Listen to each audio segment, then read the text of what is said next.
ఏందో అదే గదొక్కటే ఎవరవుతుంది అంతే.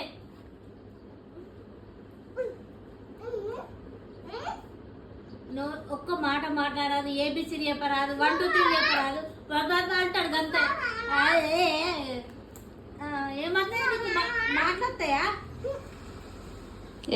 మాటలు వస్తాయా నీకు? ఏబిసిలు వస్తాయా? ఏబిసిలు వస్తాయా నీకేమన్నా? 1 2 వస్తాయా? కొడతా దాని దెబ్బ తాకిందనుకో అది ఇదిగేదాకా ఏముంటుంది ఇక. ఏది ఏం రావు నీ పెద్ద ఓ రకం అంటే